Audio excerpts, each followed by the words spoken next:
Манайд та бүхэндээ Дува брендийг танилцуулж байна. За энэ Дува брэнд нь сонгоцны цавын дундаа хамгийн алдартай бөгөөд 70 жилийн түүхтэй артистуудын хамгийн их хэрэглэх дуртай цавны төрөл байгаамаа.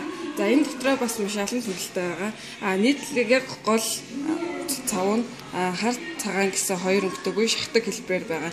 Хэрвээ та артист юм эсвэл байнга цавыг хэрэглэх шаардлага гардаг бол энэ аль нь илүү том савлгаатай байгаа, арай хэмнэлттэй байгаа. Яг үндсэн савлгаа нь 7 г бол том нь 14 г буюу нэг дахин илүү том савлгаатай байгаа. За энэ тусдаа наадаг сормосны цавуун байгаа. Дотроо бас хар цагаан гэсэн өнгөтэй байгаа. За энэ биерийн хэлбэр наахад бас илүү амархан бөөн ямар ч лактез агуулаагүй линз зүүдэг эсвэл мэдрэмтгий эмзэг нүдтэй хүмүүст илүү тохиромжтой байгаа.